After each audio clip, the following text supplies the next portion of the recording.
Bismillahirrahmanirrahim. Assalamualaikum warahmatullahi wabarakatuh. Alhamdulillahi wahdah. Asyhadu an la ilaha illallah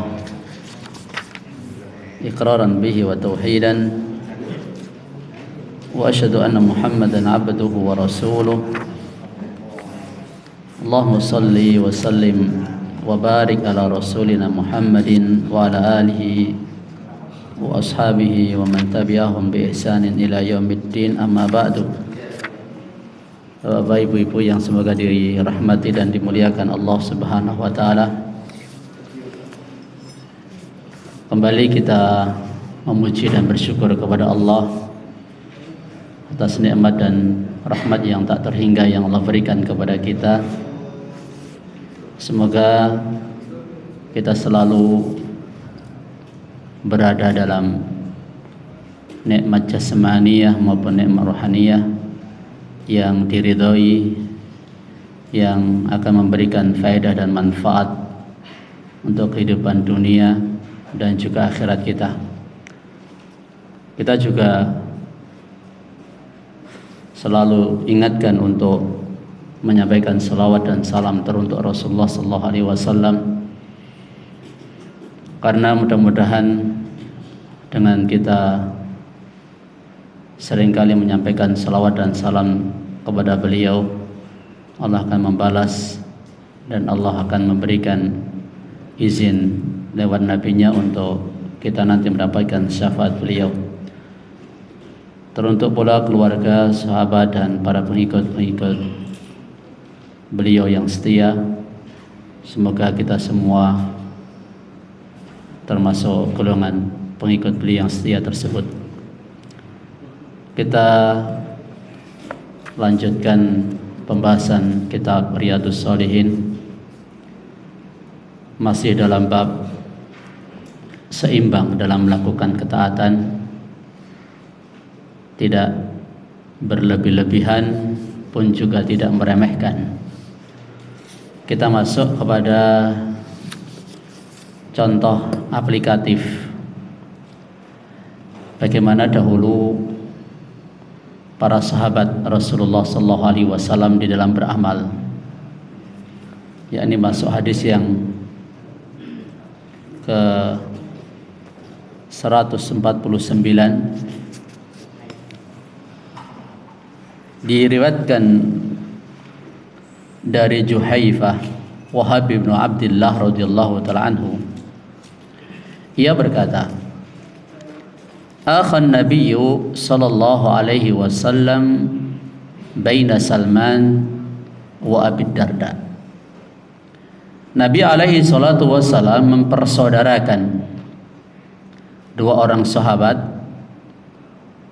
yang satu adalah Salman Al-Farisi dan yang kedua adalah Abu Darda radhiyallahu anhuma. Fazara Salman Abu Darda.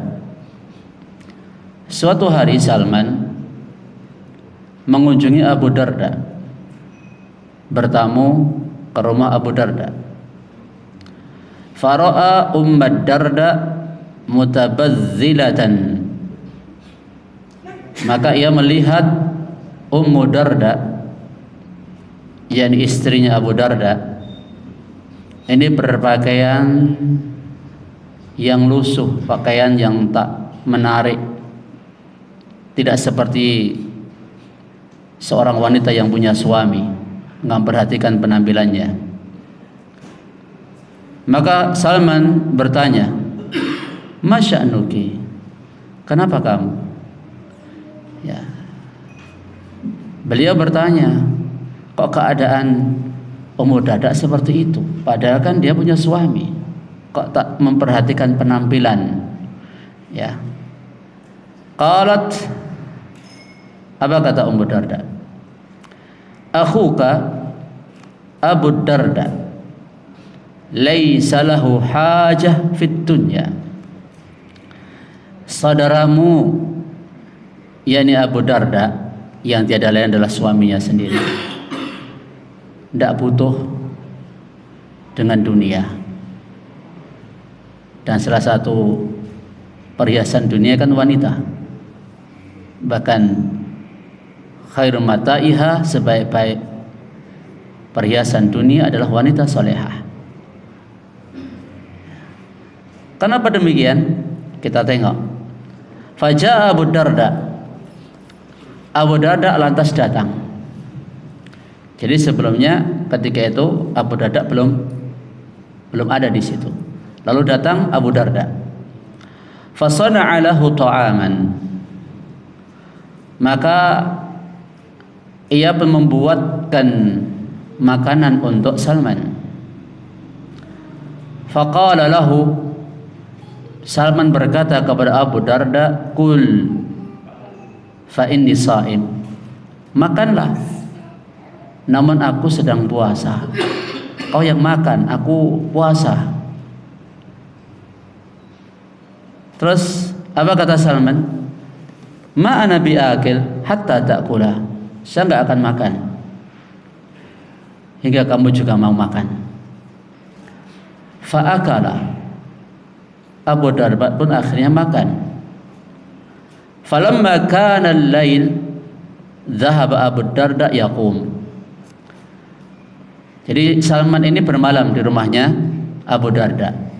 Dan di malam itu Abu Darda pergi untuk sholat. Beliau berdiri untuk sholat. Faqala lahu, kata Salman, tidurlah. Fanama, Abu Darda pun tidur. Thumma dhahaba yaqum. Kemudian dia kembali beranjak, berdiri hendak sholat. Faqala lahu, kata Salman, nam, tidurlah. Falamma kana min akhiril lail, ketika sudah di akhir malam, yaitu di waktu sahur, qala Salman berkata, qumil an, sekarang bangun.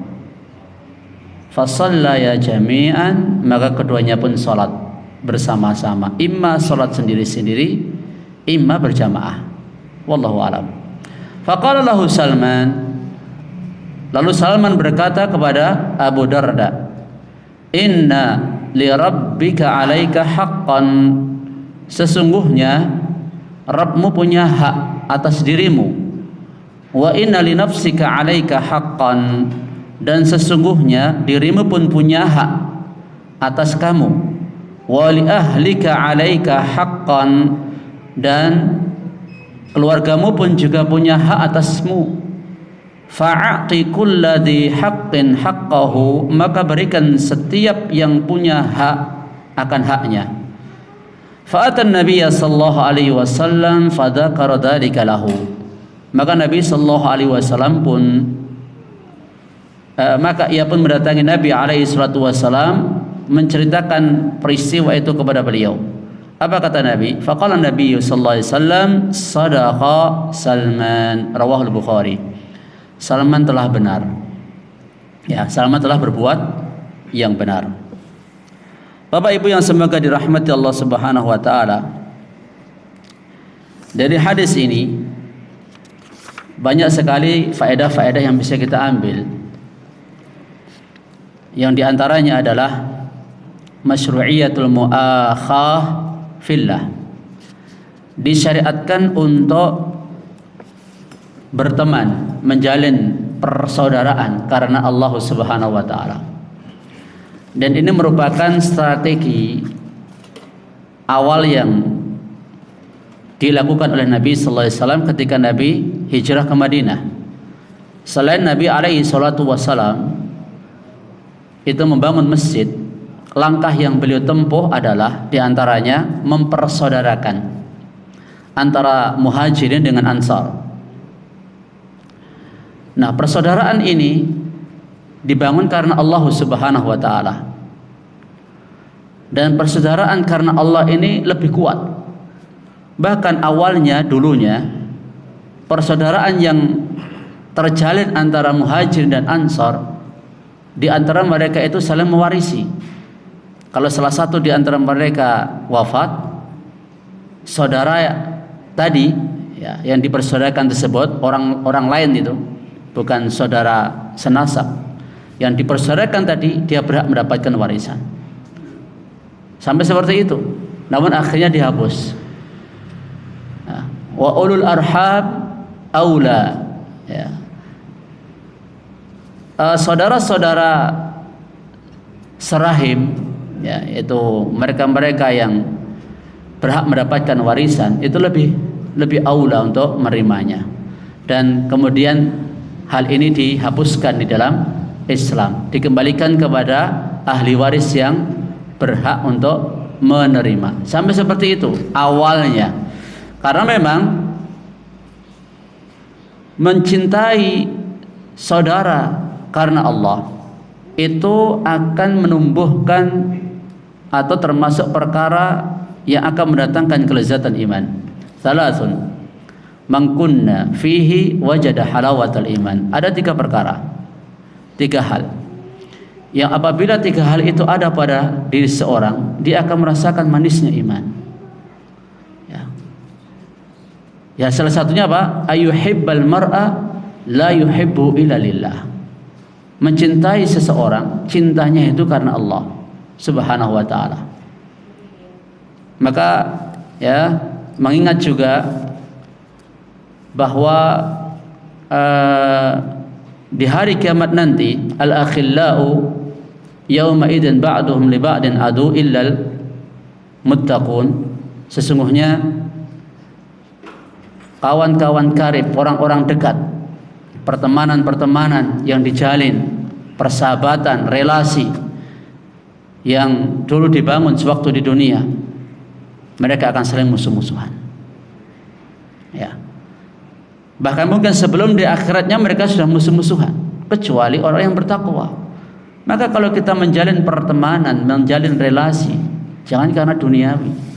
Kalau karena duniawi, nanti urusan duniawinya lenyap, ya nggak bertahan lama. Tapi hendaklah menjalin hubungan itu karena Allah Subhanahu wa taala. Kalau dia orang yang saleh, dia seorang yang taat, dia terjauhkan dari maksiat, maka semakin kita cintai. Semakin jauh dari ketaatan, semakin kita benci. Terus juga ziaratul ikhwan wal mabit indahum. Dianjurkan juga untuk menziarahi saudara, ya, dan menginap di tempat mereka. Hal seperti ini mungkin jarang ya dilakukan, bukan saudara kandung, bukan saudara senasab, tapi saudara fillah karena Allah Subhanahu wa taala. Mungkin sangat jarang ya dipraktekkan, ya. Kita mengunjungi teman jauh, ya, karena Allah Subhanahu wa taala, kita nginap di sana. Dan atau mungkin di rumah kita sudah kita siapkan kamar khusus untuk tamu. Adakah di rumah kita juga niatkan di rumah kita itu untuk tamu? Ya. Hendaknya juga ya, kalau bisa memungkinkan, ya, kalau rumahnya memang mampunya ya sekecil ya untuk kamar 1 orang aja, ya ini kalau bisa gitu loh. Kalau bisa. Sebab tidak menutup kemungkinan kita punya family, kita punya saudara, kita punya relasi, punya teman, ya, berkunjung kemudian menginap di tempat kita. Ini akan menumbuhkan kecintaan dan mempererat, ya, hubungan dan persaudaraan di antara mereka. Seperti yang dilakukan oleh Salman dan Abu Darda ini. Kemudian boleh untuk berbincang-bincang dengan wanita ajnabi, wanita asing.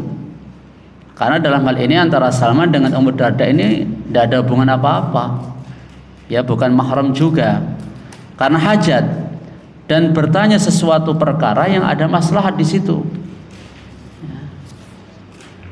Kok yang ditanyakan masalah pakaian, ya, karena memang sebagai saudara harus ada punya kepedulian dengan saudaranya. Kok seperti itu nasib keluarga, nasib rumah tangga dari saudara kita, ya, ini bukan ikut campur urusan rumah tangga orang lain. Ini tolong dibedakan antara memberikan nasihat dengan ikut campur tangan urusan orang lain.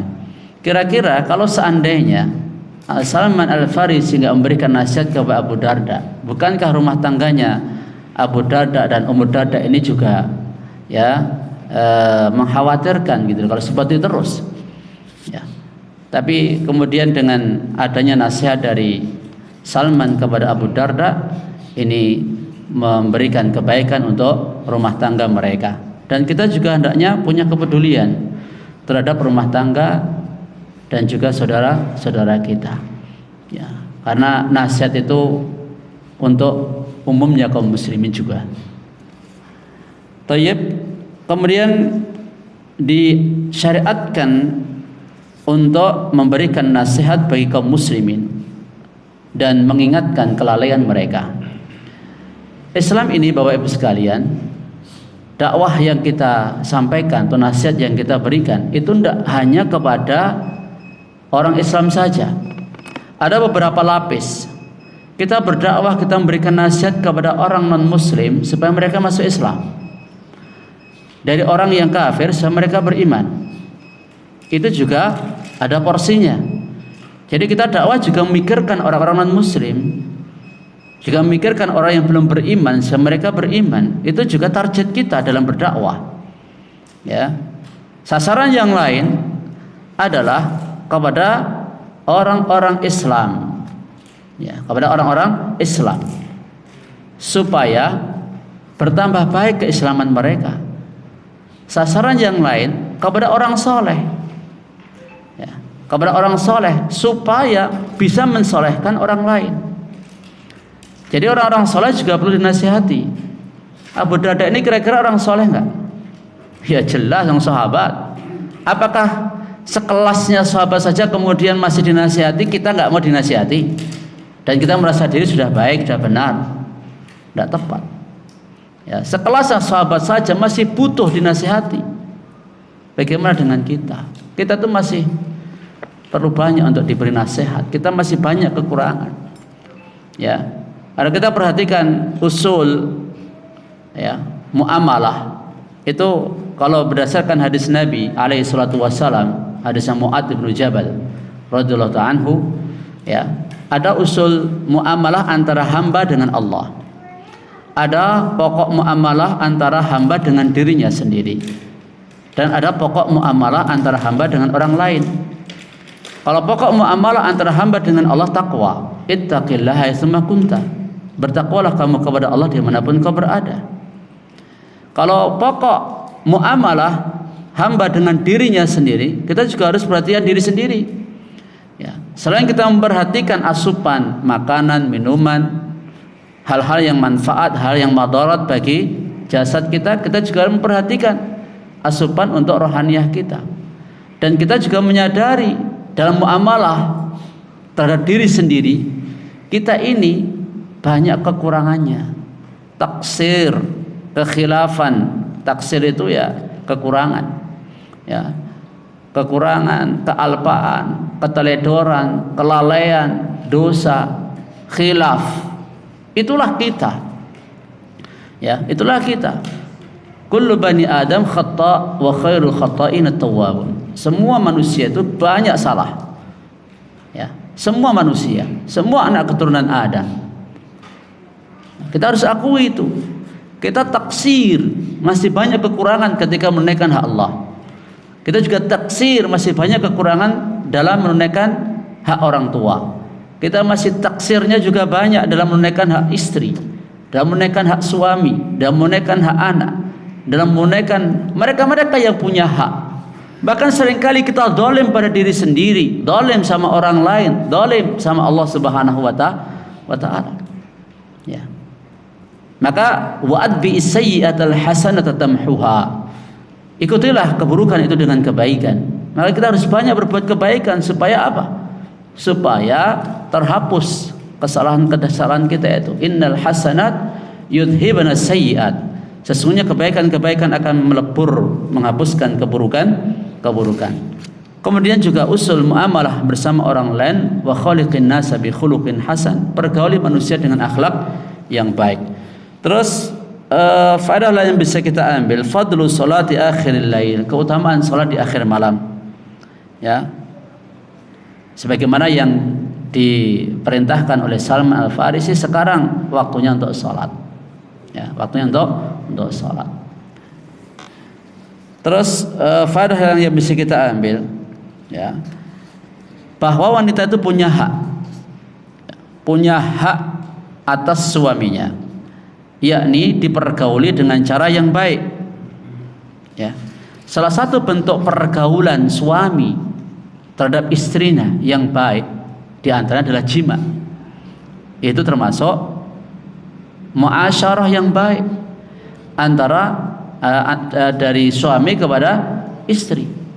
Maka kalau seorang kok menikah, ya, ketemunya setahun sekali misalnya, padahal dia di rumah, ya, jimaknya setahun sekali misalnya, wah ini enggak baik ini muamalah dengan istri. Ketika Umar bin Khattab radhiyallahu ta'ala anhu, ya, mau rolling pasukan yang dikirim untuk berjihad, beliau tanya kepada putrinya Hafsah, ya, binti Umar, berapa lama wanita itu bisa bertahan? Ya, maksudnya nggak dikumpuli sama suami itu berapa lama? Tanya kepada Hafsah. Ya. Terus Hafsah menjawab 4 bulan. Ya, 4 bulan. Makanya kalau bahkan ada nanti hadis setelah ini, selama menikah istrinya nggak pernah dikumpuli. Nanti hadis setelah ini, ya, hadis setelah ini. Oleh karena itu, ya, termasuk itu haknya wanita. Ya, walaupun si suami sibuk, ya ini apalagi kalau dia cuman urusan dunia gitu ya, kerja sampai lupa sama istrinya, itu mungkin ya kira-kira ya agak tercela gitu ya. Tapi ini ibadah loh. Ya, dia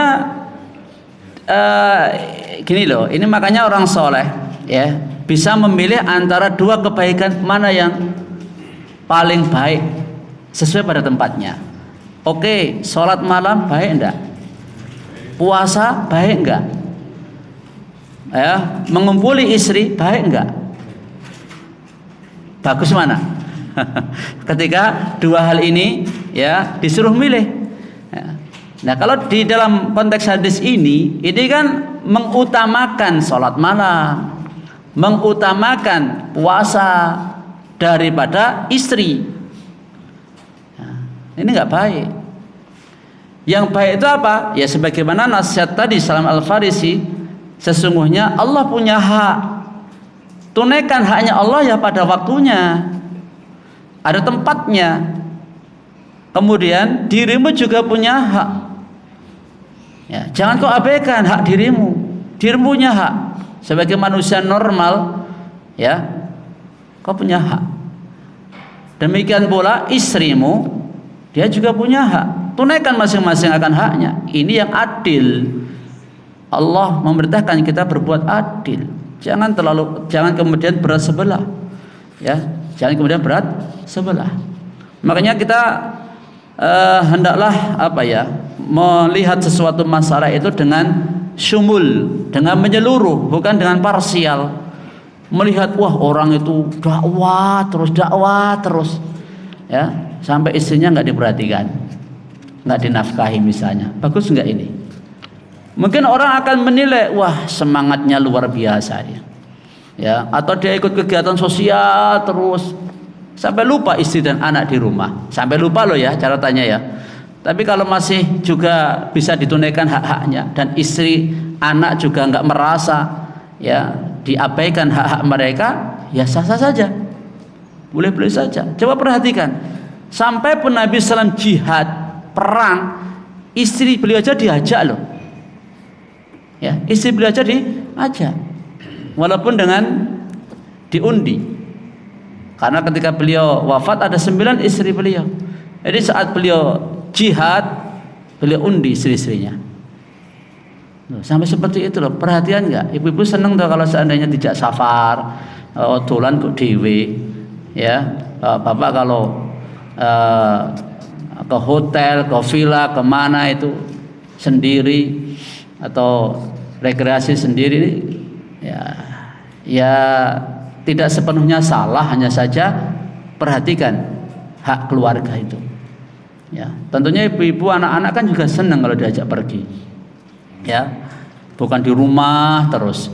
Ya, pokoknya urusannya cuman dapur, kasur dan ya seterusnya, sumur.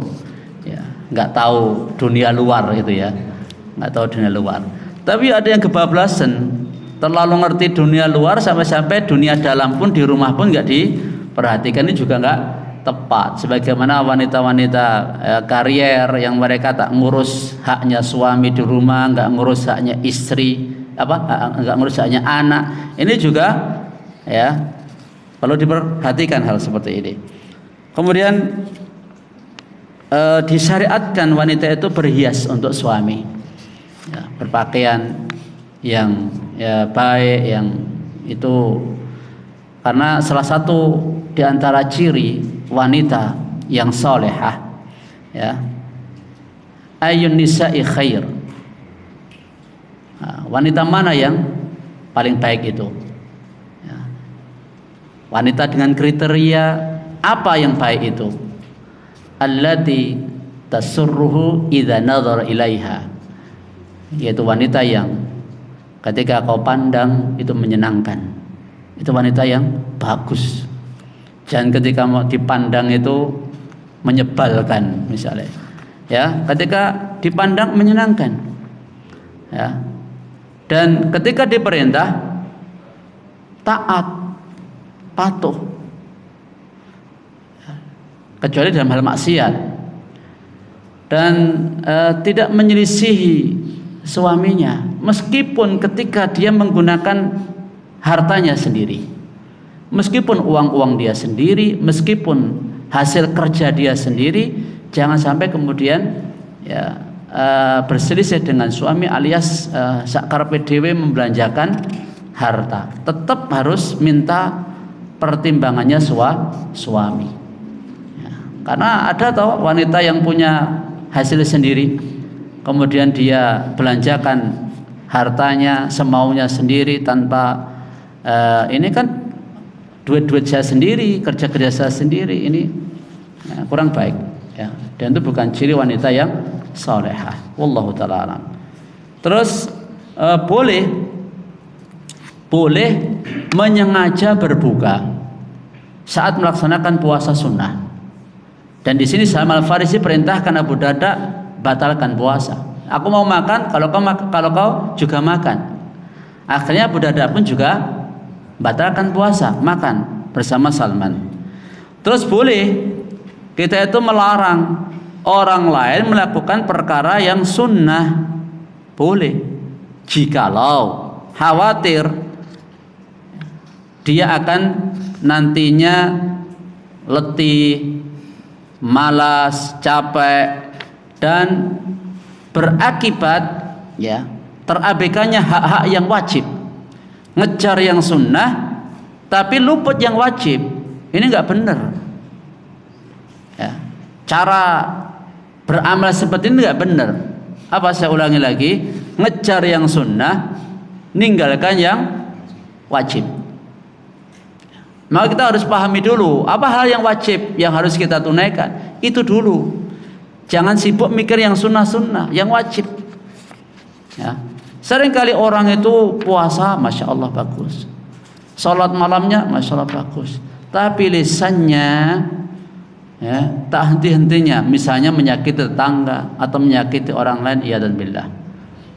Kan pernah ditanyakan kepada Nabi Sallallahu Alaihi Wasallam kasus seorang wanita yang dia itu rajin sholat malam, ya, rajin bersedekah, rajin puasa, tapi lisannya tak henti-hentinya menyakiti tetangga. Apa kata Nabi? Hiya finnar, dia di neraka.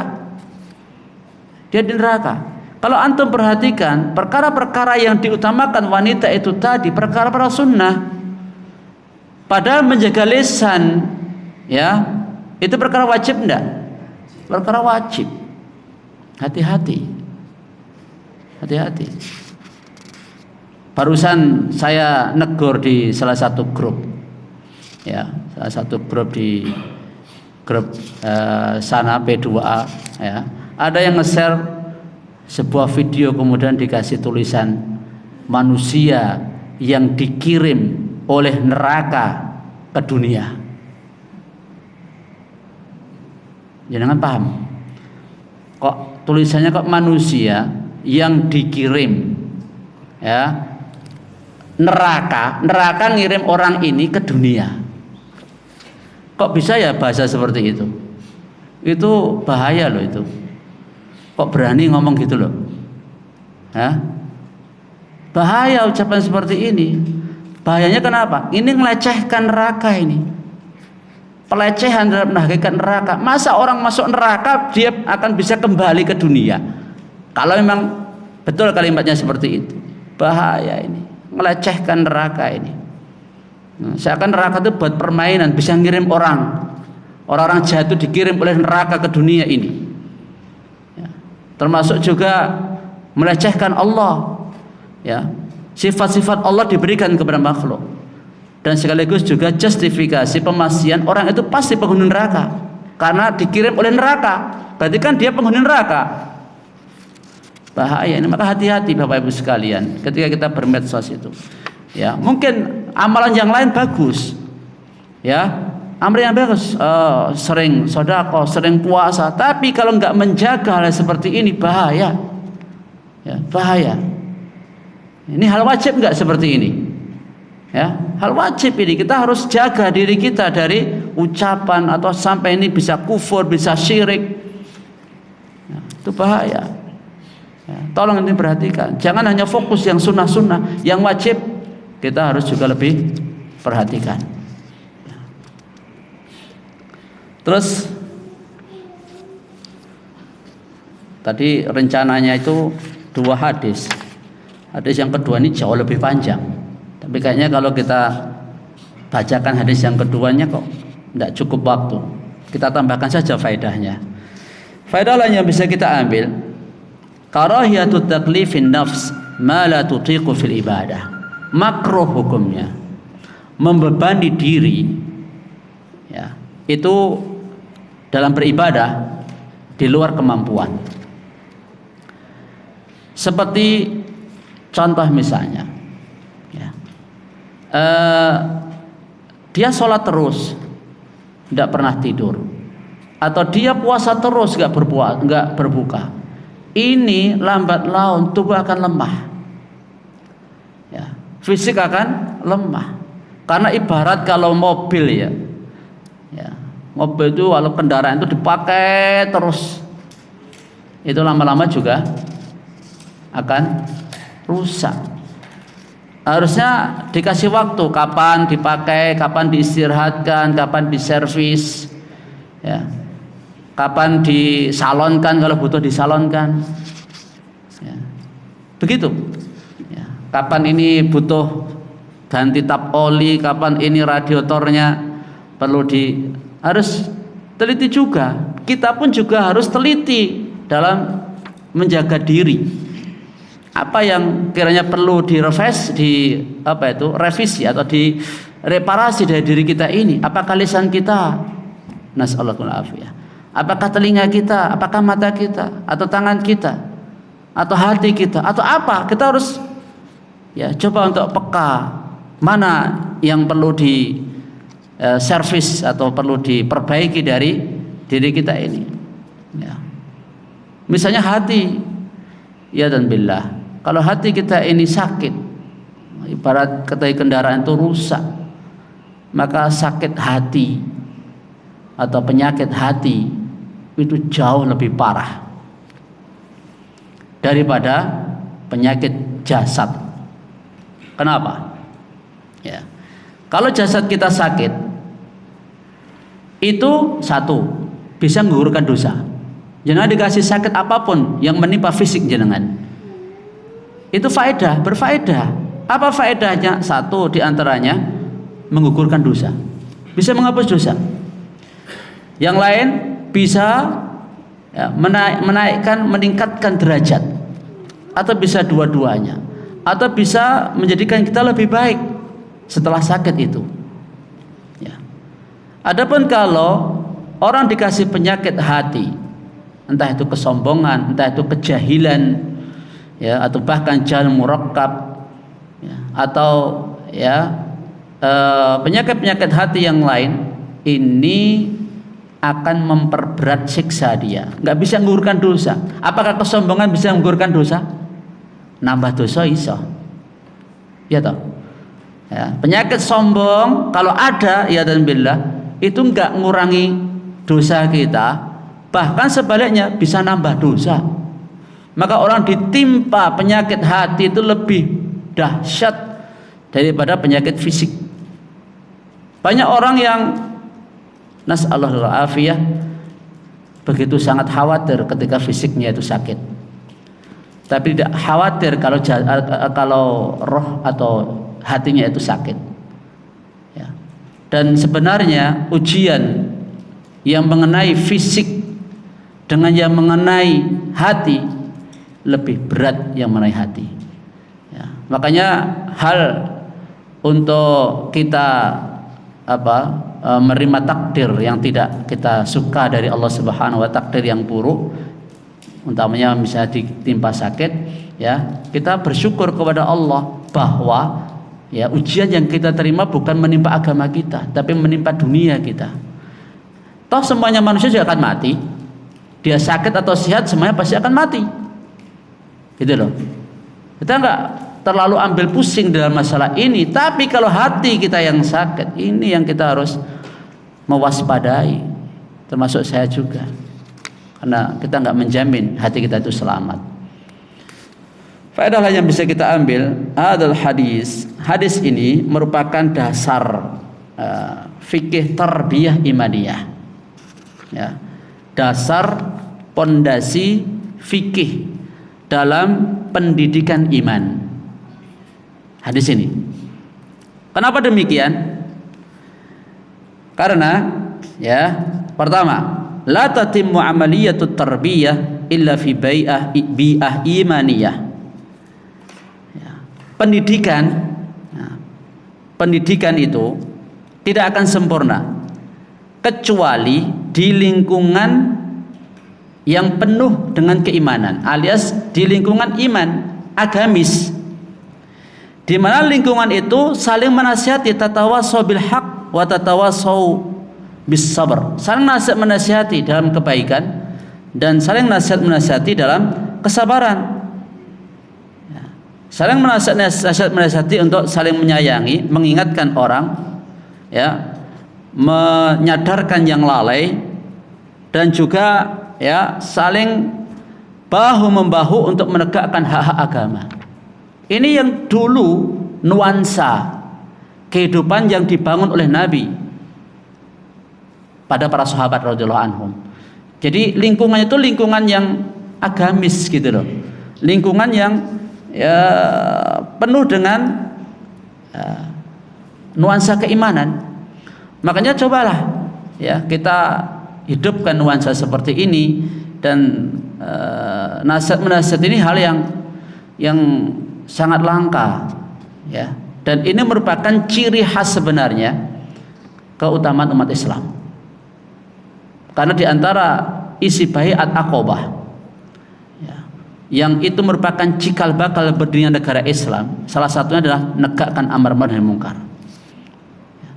Kalau seandainya umat ini enggak mau menegakkan amar nahi munkar, ewoh pekewoh kah, atau enggak penak kah, atau lain sebagainya, ya akan dibinasakan.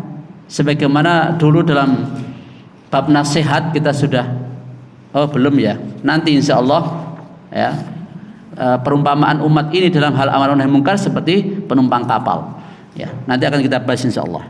Terus faedah lain yang bisa kita ambil, fondasi yang kedua, ya, bahwa ketika seseorang itu diingatkan dalam kekeliruannya, ya seharusnya jangan bangkang, jangan debat.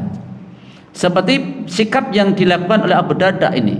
Apakah beliau bantah ketika disuruh, kau batalkan puasamu? Eman, aku soleh separuh dino misalnya, gitu enggak? Bisakah sebenarnya Abu Darda ini membantah ketika diminta oleh Salman, kau juga harus makan? Tidak bantah, nurut. Ya, itulah sebenarnya sikap saudara sahabat yang baik seperti itu. Ketika diingatkan, ya diajak kepada kebaikan, manut, enggak bantah gitu loh. Kemudian juga ketika diperintahkan untuk tidur, ya tidur beliau. Jadi enggak, kamu itu gimana toh? Ya, orang mau berbuat baik kok malah dilarang. Atau sangat-sangat yang lain, enggak dilakukan oleh Abu Darda. Ya, ini akan memberikan semangat orang untuk amar ma'ruf nahi munkar. Tapi kalau orang nasihati dibantah, lama-lama gimana rasanya? Sekarapmu kan gitu loh. Kandani ngeyel misalnya. Ya manut gitu loh.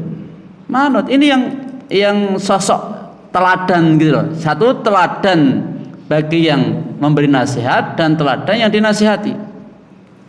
Kemudian fondasi yang lain, ya, kesesuaian antara perkataan dan perbuatan. Nah, ini Abu Darda, ya, Salman Al-Farisi, beliau memerintahkan Abu Darda untuk bangun sholat, beliau pun juga sholat. Idealnya memang seperti itu dalam tarbiyah, ya, yakni ya mengamalkan apa yang diucapkan. Kemudian pertengahan, seimbang dalam semua perkara, ya, dalam semua perkara. Karena setiap hamba itu pasti ada masa-masa giat semangat beramal, ada masa-masa ngelukru, dan kita harus menyadari seperti ini. Maka kita harus seimbang dan tidak berlebihan. Kemudian yang terakhir, i'ta'u kulli dzi haqqin haqqahu, memberikan setiap hak akan haknya. Pemilik hak adalah diberikan haknya, dan tidak tumpang tindih dalam memberikan hak ini. Ya, kalau masih ada tumpang tindih, ini menunjukkan kurang meneliti dan kurang cermat dalam menentukan hak kepada yang berhak menerimanya. Demikian, wallahu taala alam bisawab. Subhanakallahumma hamdika asyhadu an la ilaha illa anta astaghfiruka wa atubu ilaik. Assalamualaikum warahmatullahi wabarakatuh.